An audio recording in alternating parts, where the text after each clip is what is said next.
Apa yang bisa dilakukan oleh pemerintah daerah misalnya Jakarta, supaya 1,4 juta orang ini bisa kerja? Ya. Yang kalau saya tahu Ustadz ya, dalam pembangunan itu kan ada 3P Ustadz. Yang pertama adalah public, kemudian private dan people gitu. Sebenarnya perlu gak sih pelatihan-pelatihan untuk remaja, untuk generasi Z gitu? Sangat perlu Ustadz, apalagi sekarang zaman digital ya Ustadz. Nah, sedikit cerita juga, saya sebenarnya mungkin diawali dengan bagaimana pemerintah menghargai seorang guru Ustadz. Kalau Aduh, kita lihat, kemarin guru di cleansing tuh, iya dibersihin ya. makanya Kemarin ya. kalau kita lihat kenapa kualitas pendidikan kita kurang ya mungkin gurunya ini belum dihargai Ustadz. Ya namanya anak muda ya, anak muda Namanya kan anak muda. masih bergerak, masih energi besar, jadi pengennya gerak ya. Salah satunya olahraga. Salah satunya Tadi apa yang kurang di Jakarta? Tadi jadi fasilitas olahraga. fasilitas fasilitas olahraga.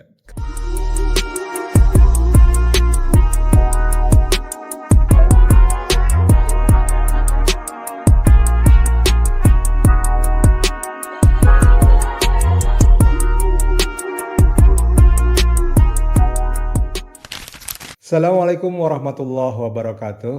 Bersama saya lagi Muhammad Taufik Zulkifli atau MTZ dalam acara Podcasti, advokasi melalui podcast. Seperti biasa kita akan menghadirkan seorang tamu dan masih tamu-tamu yang muda. Hari ini saya ditemani oleh Mas Imtiaz Ahmad Halo atau Ahmad semuanya. Imtiaz ya. Imtiaz Ahmad. Assalamualaikum Ustadz. warahmatullahi. Apa kabar? Alhamdulillah Ustadz. Sehat ya. Jadi tamu kita kali ini masih muda juga, dan silakan memperkenalkan diri dulu.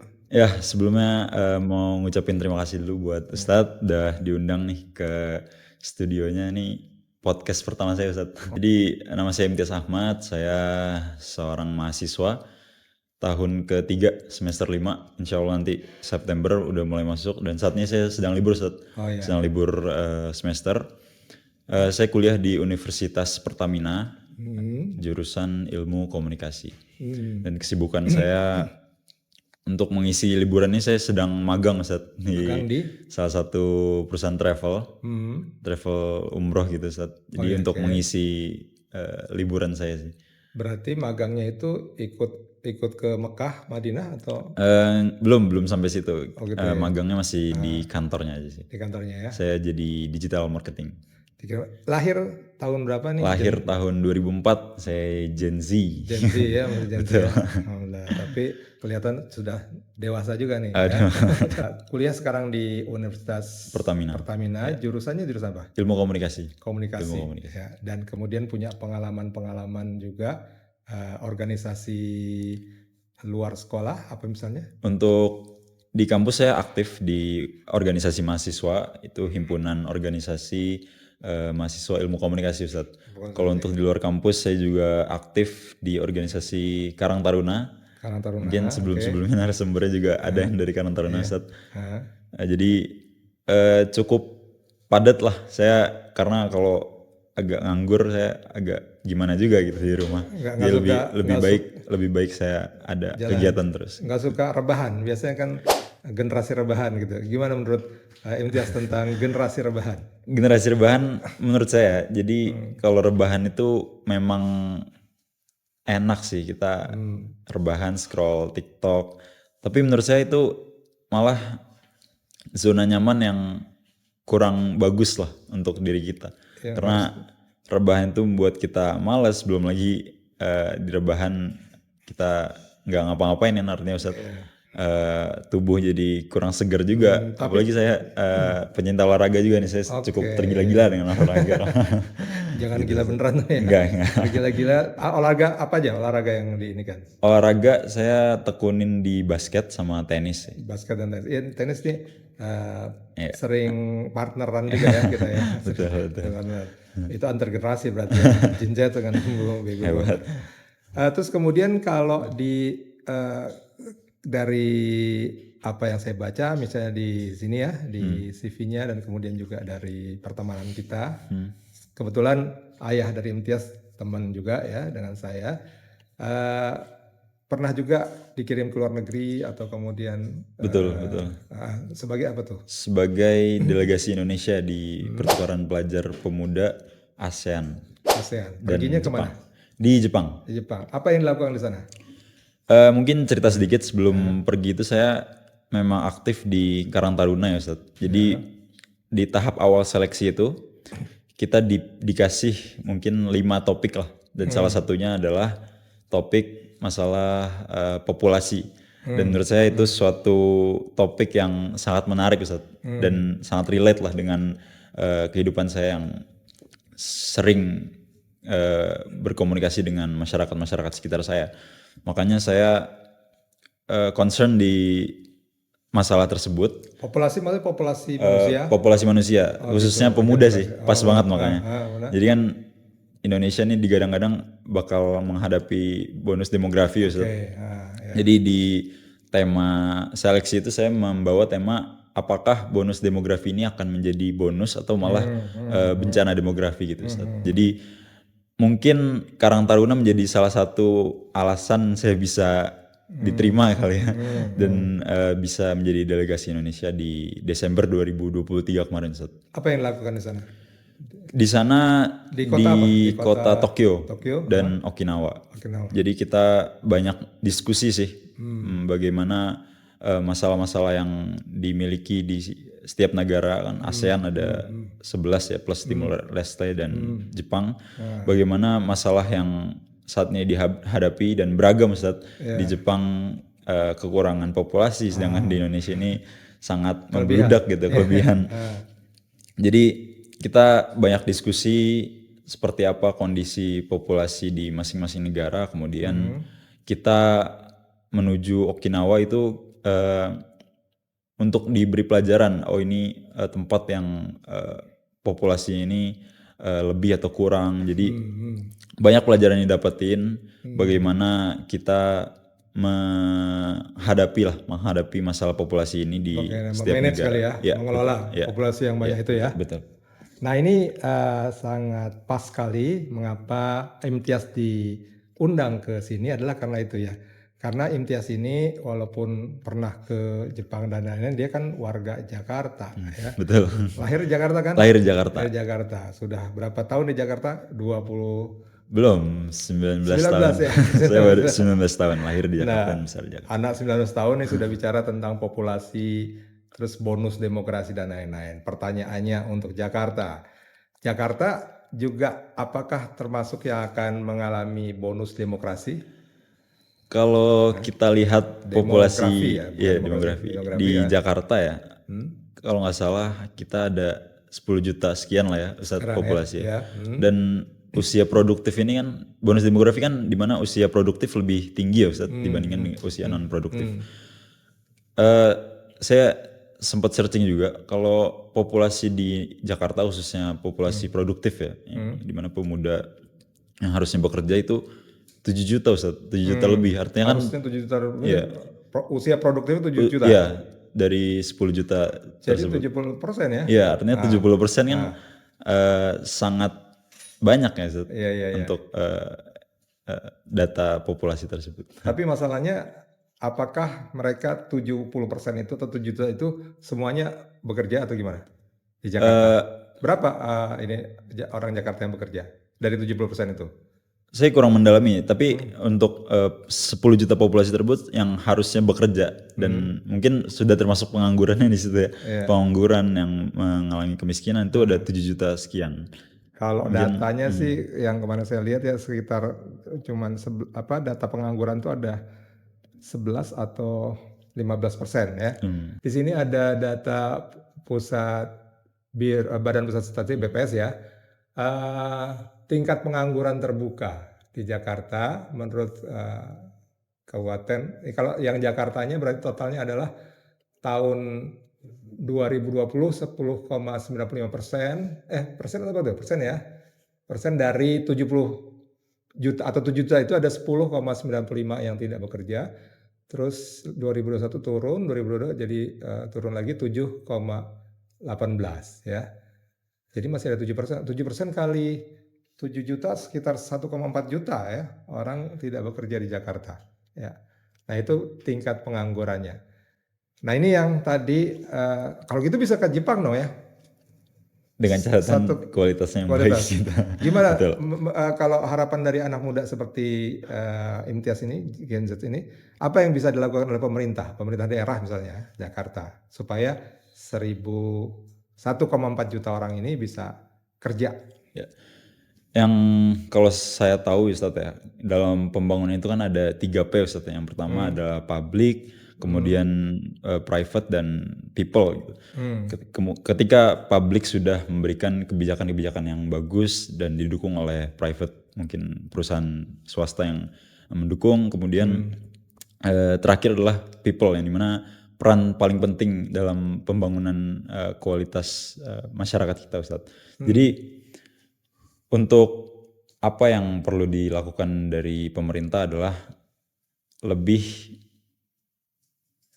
mungkin mengawasi Ustaz. Jadi kalau saya lihat Karang Taruna sudah dibuat gitu ya.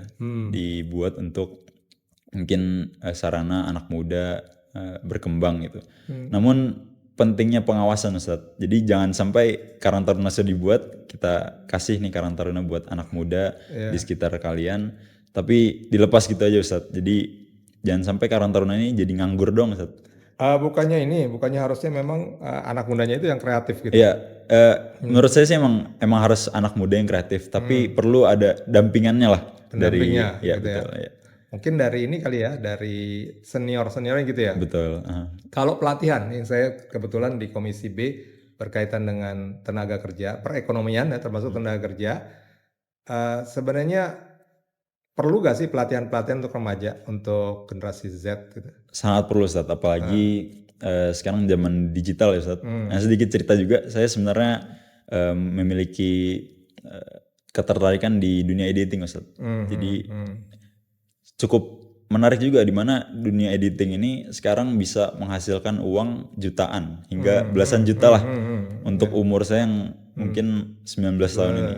Nah itu kan artinya kita banyak sekali peluang di digital untuk anak muda, tapi perlu adanya fasilitas dari pemerintah. Ya, salah satunya mungkin pelatihan, bisa pelatihan editing, bisa pelatihan coding, videografi, fotografi, dan semua menjadi peluang Ustadz menurut saya.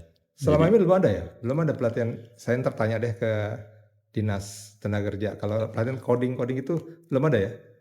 Mungkin ada tapi sosialisasinya masih kurang kali ya. Jadi belum. Jadi yang perlu seperti itu ya. Memang dunia kerja sekarang kan beda dengan 10 tahun atau 20 tahun yang lalu ya. Betul. Tentang tadi ya, tentang editing, coding, berarti masalah-masalah yang berkaitan dengan digital ya. Ya, digital. Nah, terus apa lagi mungkin yang dibutuhkan anak muda? Keberanian maksudnya. Keberanian nih bisa dari mungkin public speaking gitu. Dan kalau kita lihat anak muda di daerah saya khususnya, Jakarta ini heterogen banget Ustaz ya. Ada yang kualitasnya bagus sekali, ada yang sangat kurang gitu. Kalau di lingkungan saya Ustaz, ini saya lihat anak muda ini masih takut untuk tampil gitu Ustaz. Jadi cukup kurang bagus lah untuk kedepannya kalau mereka masih takut-takutan terus kapan mereka untuk tampilnya. Jadi mungkin dengan pelatihan-pelatihan yang public speaking gitu bisa membuat diri mereka lebih berani lagi tampil dan kedepannya akan buat diri mereka lebih bagus lah. Kalau pendidikan formalnya sendiri, maksudnya kalau itu kan berarti kan informal ya, artinya bagaimana dinas memberikan pelatihan-pelatihan, baik tadi tentang digital, coding, kemudian juga tentang public speaking. Kalau yang formalnya, sebaiknya apa yang dibanyakin untuk yang akan datang atau yang sekarang? Jurusan apa untuk Jakarta? Kalau formal kan menurut saya ini pendidikan itu sumber dari kualitas pemuda gitu Ustaz. Bagaimana mereka sekolah. Mungkin diawali dengan bagaimana pemerintah menghargai seorang guru Ustaz. Kalau kita kemarin lihat guru di cleansing tuh iya, dibersihin ya. makanya kalau kita lihat kenapa kualitas pendidikan kita kurang ya mungkin gurunya ini belum dihargai Ustadz. Menurut saya Ustadz ya. Iya, Mungkin iya. kalau dengan gurunya sudah dihargai, guru bisa lebih mengajar lebih baik dan bisa mempengaruhi kualitas Iya. pendidikan gitu. Berarti saya setuju sekali ini bahwa memang nanti harus ada pendidikan yang kemudian kita bisa pilih atau kita bisa cari apa yang dibutuhkan oleh Jakarta. Tentu beda dengan daerah ya. Ya. Kalau misalnya mungkin di Sulawesi atau di Sumatera yang mana mereka punya sumber daya alam, ya berarti kita mengharap para pemudanya juga mau untuk misalnya bertani gitu ya secara modern atau kemudian beternak atau kemudian yang tinggal di laut mungkin perikanan. Tapi kalau khusus Jakarta memang yang seperti yang dikatakan oleh Imtiaz ya, masalah digital, masalah public speaking dan sebagainya. Karena memang ketika Jakarta menjadi pusat perekonomian nasional, bisnis, lebih banyaknya di Jakarta akan masuk bisnis jasa ya, misalnya apakah hotel atau kemudian gedung pertunjukan atau gedung convention dan seterusnya, atau kemudian perbankan dan lain-lain ya, pendidikan, kesehatan, sehingga kalau yang sumber daya alam enggak, tadi makanya memang yang dibutuhkan seperti itu ya. Nah kemudian berikutnya apalagi yang anak muda Jakarta inginkan ketika Jakarta sudah bukan ibu kota, dan kemudian juga ini sebenarnya gini ya, masalahnya yang saya lihat ada keterlambatan alih generasi gitu ya. Misalnya di Dewan Perwakilan Rakyat DPR DPRD itu sedikit generasi Z yang mau masuk politik. Nah, politik itu kan artinya tadi ya berkaitan dengan kebijakan publik ya, bagaimana menambah lapangan kerja, bagaimana menambah atau memperbaiki kualitas pendidikan gitu. Menurut Imtiaz, kenapa yang saya lihat ya anak muda sekarang tuh sedikit yang mau bergelut di dalam politik praktis ya, politik masuk ke DPR atau menjadi politikus gitu. Kalau menurut saya Ustadz, kenapa anak muda kurang tertarik dengan politik? Karena adalah sebagian yang menganggap politik itu kotor, politik itu tidak enak lah untuk digeluti gitu. Namun kalau saya lihat juga sebagian bahwa memang kita butuh seorang yang memiliki kualitas ya. Balik lagi Ustadz. Untuk kalau kita lihat di Karang Taruna ya, untuk kita mengumpulkan teman-teman aja gitu, itu sulit banget Ustadz. Nah itu makanya kenapa orang-orang Karang Taruna termasuk juga yang akan bicara tentang kepentingan publik kan ya, betul. itu masuk politik juga. Kenapa generasi sekarang cenderung ya, ini nggak semuanya ya, cenderung untuk tidak mau seperti itu, maunya rebahan aja atau dari balik layar handphone aja gitu. Mungkin ke hal yang paling simpel dulu Ustadz. Jadi kalau saya dan teman-teman di Karang Taruna gitu ya, melihat bagaimana sih cara kita mengumpulkan anak muda itu. Nah, fakta yang menarik adalah ketika kita mengumpulkan masyarakat gitu, khususnya anak muda di daerah sekitar kita, itu paling mudah adalah dengan olahraga Ustadz. Salah satu hal yang paling menarik. Sedangkan fasilitas olahraga di lingkungan kita sangat minim. Untuk kemudian kita mengumpulkan atau mungkin kedepannya mereka tertarik ke politik itu kan cukup sulit Ustadz, kalau kita aja sulit untuk mengumpulkan dan bersatunya gitu. Jadi saya catat nih, berarti ya namanya anak muda ya, anak muda kan masih bergerak, masih energi besar, jadi pengennya gerak ya, salah satunya olahraga. Tadi apa yang kurang di Jakarta? Tadi jadi fasilitas olahraga. Kalau nggak salah waktu zaman Pak Anies tuh setiap kota madya dibangun stadion standar FIFA deh.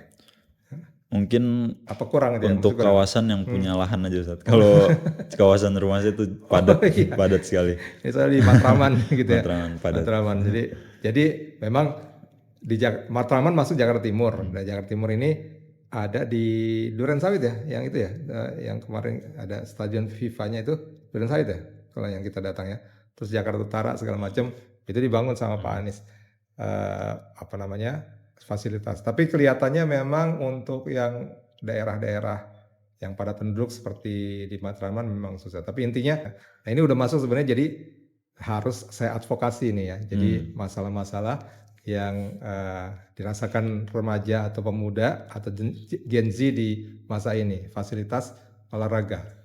Nah, biasanya kalau main tenis, main ini di mana, basket? Kalau olahraga tim gitu yang bisa ngumpulin orang banyak sih ada di paling dekat dari rumah ya, di lingkungan rumah itu ada di Gor Matraman Ustaz. Gor Matraman. Gor Matraman, tapi persoalannya adalah waktu kosongnya cukup Udah penuh ya. penuh, susah untuk kita. Ya, sebenarnya pemerintah DKI Jakarta juga sudah menyiapkan ya gelanggang olahraga setiap kecamatan kalau nggak salah ada, atau Setiap kecamatan. kecamatan ada ya. Nah, jadi apalagi selain itu yang diinginkan oleh generasi muda? Ya itu sih Ustaz, dari mulai pengawasan bagaimana mereka berkembang, diberikannya pelatihan gitu ya. Kemudian diberikan sarana-sarana fasilitas yang menunjang produktivitas mereka gitu. Agar mereka lebih mau bersosialisasi lagi, mereka lebih nggak mageran lagi. Dan itu sih yang menurut saya penting. Oke ya, jadi emang coba lihat deh di internet ada beberapa, ada tadi yang lapangan bola yang itu ada nggak? Lapangan bola yang apa? Yang disediakan. Nah ini sebenarnya untuk lapangan bola standar FIFA ada 5 ya. 5 itu Jakarta Utara, Selatan, Barat, Timur, Utara. Ya 5 ya. Jadi yang nggak ada di Pulau Seribu mungkin. Ya, ini ada di Jakarta Pusat, lapangan Ingup Serdang, Utara di Muara Angke, kemudian Jakarta Barat, Kemanggisan, Jakarta Selatan, Jagakarsa, Jakarta Timur, Klender, ya Klender, Mansong Duren Sawit, ya.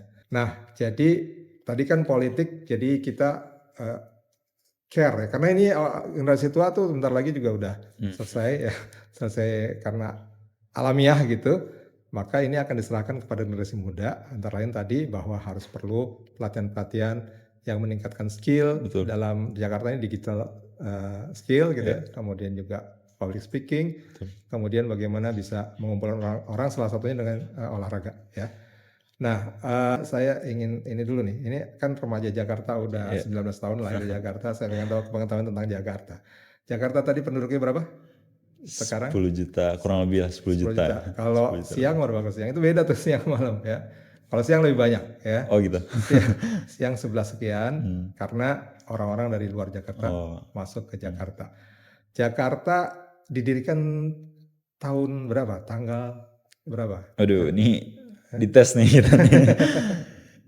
Jakarta didirikan tahun 1527 saat. 1527 ya. Pada tanggalnya ada juga. Tanggal kemarin kita baru ulang tahun Jakarta 22 Juni ya. 22 Juni 1527 ya. Berarti sudah usianya udah sebentar lagi 500 tahun. 500 tahun.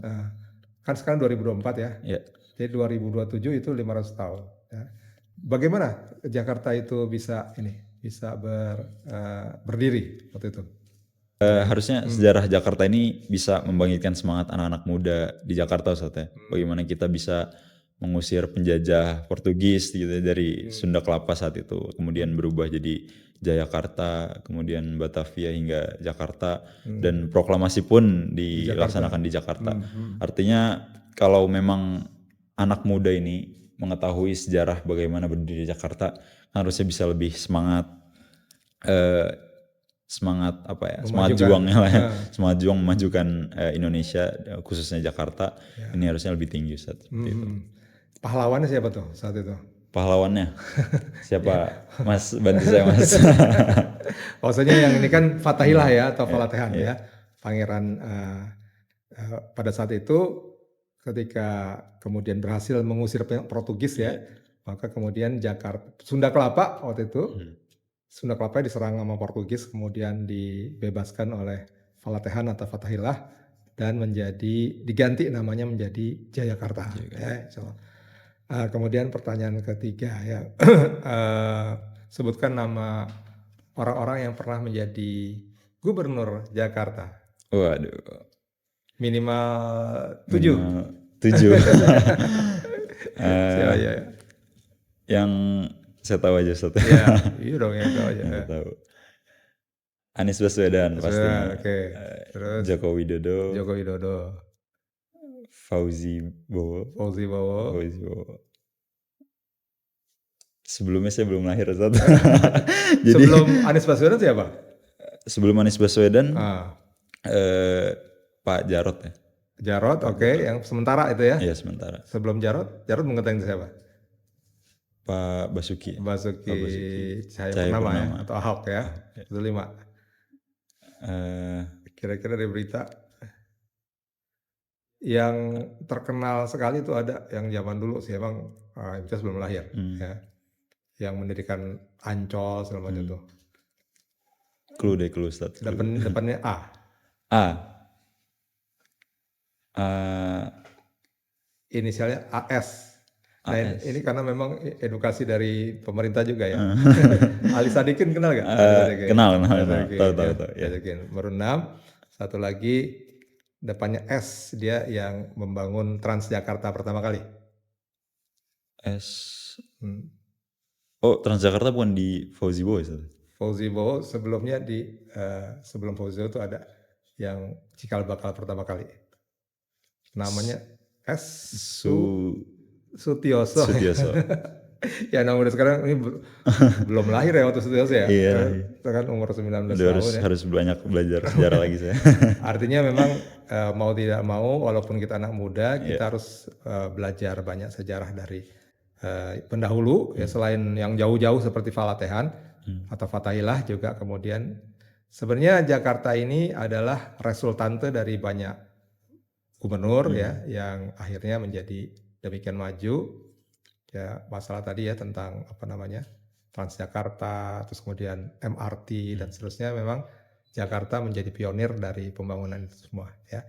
Nah insya Allah seperti itu aja kira-kira demikian profil ya singkat dari dan omong-omong kita dengan seorang Gen Z atau generasi Z dari Jakarta, yang mana beliau berprestasi ya, dikirim ke Jepang sebagai orang yang ada proposalnya tentang populasi. Ya, tentang demografi, dan itu berkaitan juga dengan Jakarta, dan beliau juga aktif di Karang Taruna serta kemudian menggeluti masalah sosial juga ya, masalah sosial termasuk kemudian olahragawan.